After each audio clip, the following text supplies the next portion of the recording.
देखिए आपका बताया जा रहा था भाई ये, फिर इसको आगे बढ़ाया जाए। अब ये ऐतिहासिक या हिस्टोरिकल में कुछ बचा है, यानी कि आपका ये जानना है कि अब जो पूछा जाता है कि भारत में आखिर ऐतिहासिक विचारधारा या हिस्टोरिकल स्कूल का जो ये प्रिंसिपल है कि विधि पाई जाती है बनाई नहीं जाती, यानी कि प्रथा और रूढ़ को कहाँ कहाँ मान्यता दी गई। तो जब डिटेल में बताया जाएगा तो वहाँ लिखवाया भी जाएगा, लेकिन मुख्य रूप से आपको एक अनुच्छेद जरूर याद रखना है और वह आपका संविधान का अनुच्छेद है 13(3)(a), यानी कि भारतीय संविधान का अनुच्छेद 13(3)(a) में लॉ को डिफाइन किया गया है और विधि में 8 बातों को समाहित किया गया है, यानी कि 8 चीजों को कानून माना गया है। और इन 8 चीजों में दो चीजें हैं वह कस्टम और यूजेज है, यानी कि प्रथा और रूढ़। इसका मतलब ये हुआ कि प्रथा रूढ़ को भी कानून का दर्जा हमारा संविधान स्वयं प्रदान करता है और किस अनुच्छेद में करता है तो 13(3)(a), उतना नहीं जानना अभी। अब आइए फिर एक बार कॉन्सेप्ट बनाइए भाई। क्योंकि प्राकृतिक विचारधारा कल्पना पर आधारित थी, इस कल्पना का विरोध हुआ और जर्मनी में प्रथा और रूढ़ को महत्व दिया गया, तो इन विद्वानों को एक वर्ग में रखा गया ऐतिहासिक। अब दूसरा आइए, अब अंधे की कहानी को फिर तीसरे अंधे पर आइए। तीसरे अंधे ने हाथी का आपका कह सकते हैं कि आपका पेट ही स्पर्श किया और कहा कि हाथी का स्वरूप तो पौधा जैसे होता है। उसी प्रकार विद्वानों का कुछ वर्ग आपका केवल और केवल सावरे को देखता है, अर्थात संप्रभ को देखता है और ये कहता है कि विधि का निर्माण तो संप्रभ द्वारा किया जाता है। अर्थात जो तीसरा वर्ग है उसको हम एनालिटिकल स्कूल या विश्लेषणात्मक विचारधारा कह सकते हैं। और तीसरे स्कूल का जो थीम वाक्य है कि विधि बनाई जाती है पाई नहीं जाती, यानी कि न तो इसे भगवान ने बनाया है न ही समाज ने बनाया है, बल्कि इसको बनाने वाला सावरेन है, संप्रभ है। संप्रभ यानी कि सर्वोच्च सत्ता है। जैसे कि भारत में विधि का निर्माण करने वाली सर्वोच्च सत्ता कौन है, तो संघ स्तर पर देखा जाए तो हमारी पार्लियामेंट और राज्य स्तर पर राज्य विधानमंडल। तो ये एनालिटिकल वाले ये कहते हैं कि विधि बनाई जाती है, लेकिन किसके द्वारा बनाई जाती है, सावरेन द्वारा। और अगर यानी कि इसका थीम वाक्य है कि विधि संप्रभ का समादेश है, यानी कि law is the command of sovereign, यानी कि इसी शब्द को हमें मतना है। यानी कि कौन सी विचारधारा का थीम वाक्य है कि संप्रभ भी कानून बनाता है, तो कौन सी विचारधारा की विधि। इसके प्रतिपादकों में थोड़ा विवाद है, लेकिन ऑस्टिन को माना जाता है। इसको ऑस्टिन को। अब इसका थीम देखिए आपका, विधि संप्रभ का समादेश है। मैं ये लिख रहा हूँ, विधि क्या है, law is the command of sovereign, यानी कि विधि संप्रभ का क्या है, समादेश। अब आइए, यानी कि इसका मतलब ये हुआ कि इसका थीम वाक्य यही है कि कोई सर्वोच्च सत्ता होती है किसी देश में, वह कानून का निर्माण करती है और उस कानून का निर्माण करती है, तो आम जनता का ये कर्तव्य होता है कि उस कानून का आम जनता पालन करे। अगर आम जनता पालन नहीं करती तो ये जो सावरेन या संप्रभु हैं आम जनता पर क्या लगाएगा? शास्ति। शास्ति मतलब होता है सेंशन लगाएगा। सेंशन का मतलब कि मृत्यु दंड दे सकता है ये संप्रभु, आजीवन कारावास दे सकता है, कारावास दे सकता है, उसकी संपत्ति को जब्त कर सकता है, जुर्माना लगा सकता है, प्रतिकर लगा सकता है, मुआवजा वसूल सकता है इत्यादि। सेंसर बहुत बड़ा शब्द है, इसमें सब समाहित है। यानी कि कुल मिलाकर ये विचारधारा एक लाइन में अगर कहा जाए तो ये कहती है कि किसी देश की सर्वोच्च सत्ता कानून बनाती है और उस कानून का पालन करना लोगों का कर्तव्य होता है, और यदि लोग उस कानून का पालन नहीं करते तो ये सर्वोच्च सत्ता क्या करेगी? दंडित करेगी। तो भारत में आ जाइए, क्या नियम है आप लोग खुद बताइए। भारत में संसद ने कोई कानून बनाया है, अगर कोई भारत का व्यक्ति उस कानून को मानने से इनकार करे या माने कानून का उल्लंघन करे तो क्या भारत में वह सजा का हकदार होगा कि नहीं? निश्चित रूप से होगा। क्यों? क्योंकि संप्रभु ने ऐसे कानून में दंड का प्रावधान किया। जैसे कि आपका आईपीसी हो गया, आईपीसी आपका संप्रभु ने बनाया था, सावरेन ने। अगर कोई व्यक्ति आईपीसी का वायलेशन करता है अर्थात आईपीसी में दिए गए अपराध को करता है तो एफआईआर होगी या परिवार होगा, न्यायालय में मुकदमा चलेगा।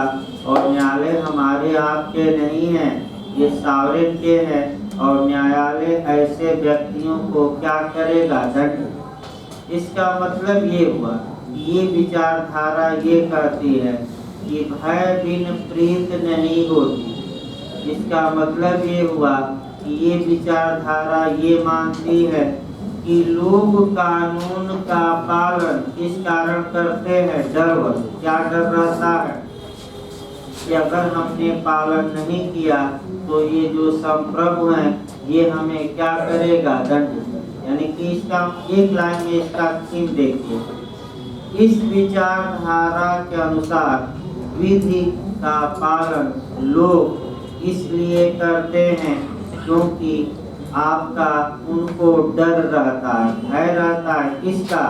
आपका सरकार का, न्यायालय दंड देगा इसका भय रहता है। और कहावत भी कही जाती है कि भय बिना प्रीति नहीं होती। यही तो समाज में कम हो गया है, क्योंकि पुलिस का भय समाज में अपराधियों में कम हो गया है। इसीलिए चोर उचक्के और बदमाश क्या है? शक्ति। यानी कि भय होना चाहिए कि अगर हम पालन नहीं करेंगे तो क्या करेगा ये संप्रभु। अब आइए आगे बढ़ाया जो भाई, इसको भारत में भी समाहित किया गया, संसद द्वारा बनाया गया कानून और राज्य विधानमंडल द्वारा जितने कानून बनाए गए हैं वे सारे इसमें आ जाए। अब इसके बाद देखिए, आपका ऐतिहासिक विचारधारा ये बताती थी कि भाई प्रथा और रूढ़ विधि है और समाज विधि का निर्माण करता है, अर्थात समाज में कानून पाया जाता है।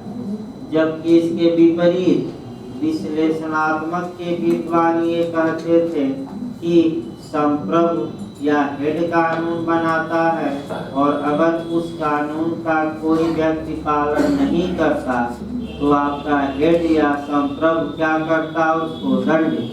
तो ऐतिहासिक बताती है कि समाज के दबाव में लोग कानून का पालन करते हैं और विश्लेषणात्मक समाज का दबाव नहीं। किसका प्रेशर है? संप्रभु का। किसका प्रेशर? अब आइए, ऐतिहासिक आपका ये बताइए, विश्लेषणात्मक ये। अब धीरे धीरे समाज का विकास हुआ और समाज में तमाम समस्याएं पैदा होने लगी। अब नए विद्वानों ने ये सोचा, भाई कानून ऐसा होना चाहिए जो समाज के लोगों की समस्याओं का क्या करे? समाधान।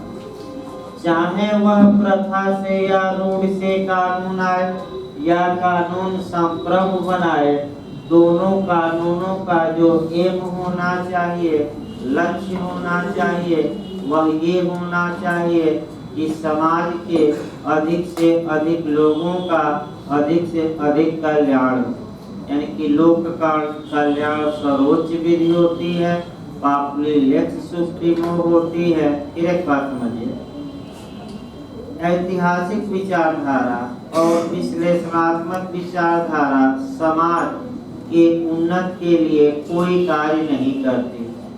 अतः धीरे धीरे जब समाज का विकास हुआ तो आगे बढ़ा मामला, तो ये सोचा जाने लगा कि कानून कैसा होना चाहिए, तो विद्वान ये कहने लगे कि कानून ऐसा हो जिससे सामाजिक सुरक्षा मिले, यानी कि सोशल सिक्योरिटी मिले, यानी कि अब जो विद्वानों का वर्ग आएगा वह मुख्य रूप से किसको लेकर चलेगा, सोसाइटी को, और अधिक से अधिक लोगों का अधिक से अधिक क्या कल्याण या सुख हो, यानी कि बहुजन हिताय बहुजन सुखाय। यह याद रखिए। कौन सी विचारधारा आपकी चौथी आश्रय है? समाज शास्त्री। समाज शास्त्री विचारधारा इसी ध्येयवाद पर आधारित है कि बहुजन सुखाय माने बहुजन हिताय बहुजन सुखाय, यानी कि कानून ऐसा होना चाहिए जिससे कि समाज में अधिक से अधिक लोगों का अधिक से अधिक भलाई हो। अब कोई बनाए, चाहे प्रथा हो चाहे संप्रभु बनाए, उससे इनका मतलब नहीं है। बस इनका मतलब क्या है, सोसाइटी और समाज को सर्वोपरि रखते हैं। अब समस्या ये आई कि क्या भारत में समाज को लेकर कौन सा भाग है संविधान का जो राज्य को निर्देश देता है कि आप ऐसा कानून बनाइए, ऐसा कार्य करिए जिससे आम जनता की क्या हो, भलाई। बताइए कौन सा भाग है संविधान का? 3 की 4? तो लोक कल्याणकारी राज्य की अवधारणा, पब्लिक वेलफेयर स्टेट की अवधारणा संविधान के भाग 4 में डीपीएस यानी कि नीति निर्देशक तत्वों में अनुच्छेद 36 से लेकर 51 तक में वेटेड है, निहित है। और ये समाजशास्त्री विचारधारा का ही मुख्य पहलू है कि कानून ऐसा राज्य बनाए जिससे अधिक से अधिक लोगों का क्या हो, कल्याण। इसको क्रिएटिव या क्रियाशील विचारधारा भी कहते हैं। क्यों क्रियाशील कहते हैं? दिमाग में ये बैठाना है। क्रियाशील इसलिए कहते हैं कि क्योंकि ये विचारधारा ये मानती है कि केवल कानून बना देने से समाज का विकास नहीं हो जाता।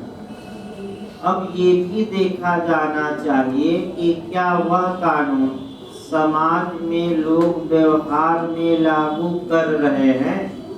अगर उस कानून को कंडक्ट में लोग लागू नहीं कर रहे हैं तो ये सरकार का दायित्व है कि उस कमियों को दूर करे और जो कानून में बातें लिखी गई हैं समाज में उसका लोग क्या करें, पालन। तो तमाम भारत में कानून मैं बता दूं, जिसका आपका कानून अलग है और व्यवहार अलग, यानी कि व्यवहार में उसका पालन ही नहीं होता। अभी एक उदाहरण देंगे। लेकिन ये विचारधारा ये बताती है कि कानून ऐसा होना चाहिए जो समाज में लागू हो, यानी कि समाज के आदमी उसका क्या करें, पालन। तो आइए सबसे अच्छा उदाहरण दहेज प्रतिषेध अधिनियम 1961 का देखा है। सबसे अच्छा उदाहरण मैं एक बता रहा हूँ। आगे तो भाई तमाम उदाहरण डिटेल में बताए जाएंगे, क्योंकि अभी भूमिका है चल रही है, तो एक दो उदाहरण ही पर्याप्त है। ध्यान से समझिएगा उदाहरण। दहेज लेना यानी कि डावरी लेना और डावरी देना, ये दोनों को दंडित करने के लिए भारत में इतिहास गवाह है कि संयुक्त बैठक, संसद की ज्वाइंट सीटिंग, संयुक्त बैठक पहली बार 1961 में बुलाई गई। इसी कानून को पास करने के लिए कि दहेज लेना और देने दोनों को दंडनीय बनाए। कानून बन गया तो समाजशास्त्री विचारधारा कहती है कि जब कानून बन गया तो समाज में लोग उसका क्या करें, पालन। अगर कानून का पालन नहीं हो रहा है तो कानून की कमियों को खोजा जाए और ऐसा उसमें संशोधन किया जाए कि समाज के लोग उसे व्यवहार में भी क्या करें, लागू। लेकिन जरा भी व्यवहार में लागू नहीं होता, मैं बता दूं। और फिर आइए एक उदाहरण देखिए। अब आप लोग भी देख रहे हैं, भाई सभी लोग जानते हैं। मान लीजिए एक लड़का है, इसका विवाह हो रहा है तो दो समस्याएं यहाँ उत्पन्न होती है। देखिए सामाजिक समस्या, क्योंकि समाज को भी लेकर हमें चलना आपका समाजशास्त्री विचारधारा में।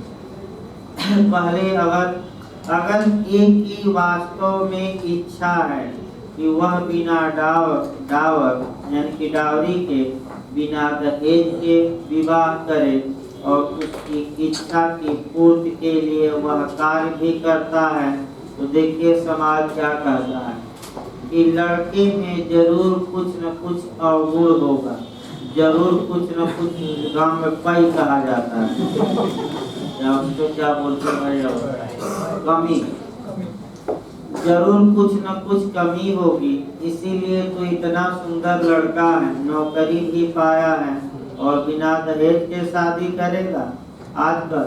यानी कि एक तरफ से अगर आपकी इच्छा हो तो ये समाज अपना मुंह नहीं बंद करेगा, और दूसरी तरफ दहेज ले लिया। हाँ देखिए भाई आपका, यानी कि अगर दहेज नहीं लेता है तो ये, या कम लेता है तो ये माना जाता है कि कुछ न कुछ क्या होगा, अंदरूनी या बाहरी कमी होगी, तभी तो दहेज नहीं ले रहा है। और दूसरा पहलू देखिए, दहेज ले लिया तो समाज कहेगा कितना दहेज लिया, ये भी एक समस्या है। और आजकल तो जो है दहेज वाले बिना फटफटिया के विवाह ही नहीं करते, यानी कि विवाह में उनको क्या चाहिए, भूले, भले तेल भरवाने का पैसा बाप या तेल भरवाने का पैसा ससुर से लेंगे, क्या करेंगे भैया, भूसा घर में रखेंगे। यही तो करते हैं लोग गांव में। गांव में बुलेट ले लिए, शौक था भाई कि हमें बुलेट मिले, और तेल का पैसा नहीं है तो पत्नी को टार्चर करेंगे कि तुम्हारे पिताजी लाखों कमा रहे हैं, मैं कंगाल हूँ, पढ़ रहा हूँ, तैयारी कर रहा हूँ, किस दिन काम आएगा, वो 2-4 लाख लाओ उधर से। यही तो लोग कहते हैं लाओ 2-4 लाख उधर से भी, आपका हम दामाद जी हैं, 1 नंबर वाले हैं, अब नहीं लाओगी तो कब लाओगी, लाओ 2-4 लाख पिताजी से मांगे। और पिताजी भाई अगर बेटी कह दे तो बेटा को भले ना दें, लेकिन एक खासियत है, पिताजी बेटी को जरूर दे दे 99% मामलों में। अगला यानी कि इसका मतलब आपका ये हुआ कुल मिलाकर तो समाज शास्त्रीय विचार। अब देखिए इसको उदाहरण को समाप्त किया जाए तब आगे बढ़ा जाए। एक और विचारधारा बची है, 5 मिनट में निपट जाएगी। उदाहरण से ये आपको लगा कि समाजशास्त्री विचारधारा क्रियात्मक विधि पर विश्वास करती है, यानी कि जो कानून में लिखा है उसका समाज में क्या हो पाता, और एक ऐसा ये कानून है जिसका कि 99.99% पालन ही नहीं होता। सभी लोग जानते हैं कि इसका पालन नहीं होता, जो बड़े लोग हैं वो भी लेते हैं, तो छोटे लोग भी लेते हैं दहेज हैसियत के अनुसार। अब अगला ये यानी कि समाज को लेकर, अब एक जो आपका 5वां अंधा मान लीजिए, तो 5वां अंधा पर आइए, एक और विचारधारा है। कभी काल इसे अलग विचारधारा माना ही नहीं जाता और कभी काल माना जाता है। वह रियलिस्ट थ्योरी। रियलिस्ट थ्योरी का मतलब यथार्थवादी विचारधारा। इसको थोड़ा दिमाग स्थिर करके समझना है। यथार्थवादी विचारधारा का ध्येय वाक्य पहले समझिए। इसका मुख्य वाक्य यही है कि विधि का निर्माण तो न्यायाधीश करते हैं, और न्यायाधीश जब भी अपना फैसला सुनाता है तो न्यायाधीश का जो विचार होता है उस फैसले में झलकता है। यानी कि न्यायाधीश की व्यक्तिगत सोच क्या है, उसके द्वारा दिए गए निर्णय पर इसका प्रभाव पड़ता है।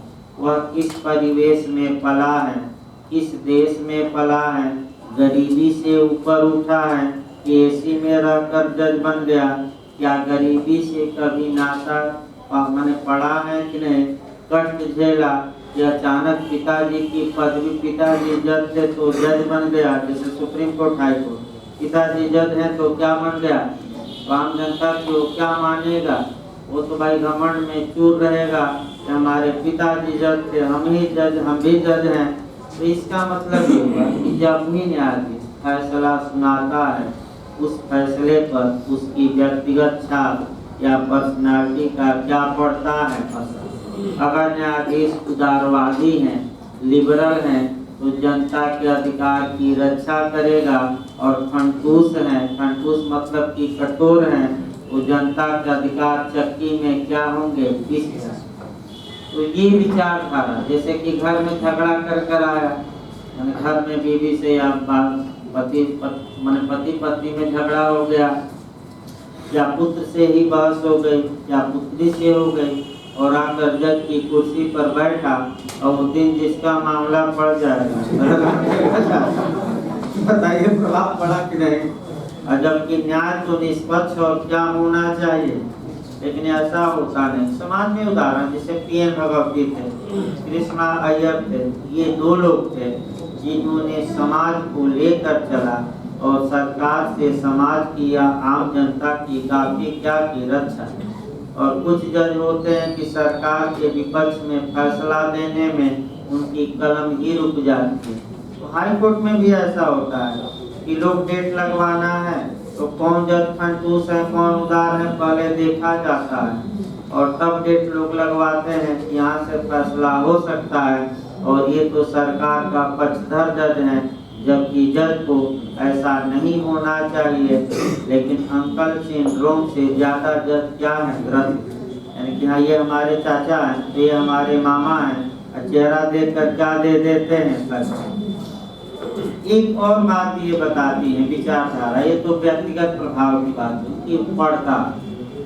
दूसरी ये विचारधारा कहती है कि न्यायाधीश जब निर्णय सुनाता है तो अपने निर्णय सुनाते समय ला बना देता है, विधि बना देता है, लेकिन न्यायाधीश कभी स्वीकार ही नहीं करता कि हम विधि के निर्माता हैं। तो क्या न्यायाधीशों ने या सुप्रीम कोर्ट ने अपने निर्णयों द्वारा कानून बनाया कि नहीं, बनाया। और दो चार उदाहरण आपके दिमाग में भरना, जिसे शिक्षा का अधिकार, तो मोहनी जैन के केस में और यूनी कृष्णन के केस में सुप्रीम कोर्ट ने खुद कहा कि 14 वर्ष से कम के बच्चों का शिक्षा का अधिकार कैसा अधिकार है, मूल अधिकार है।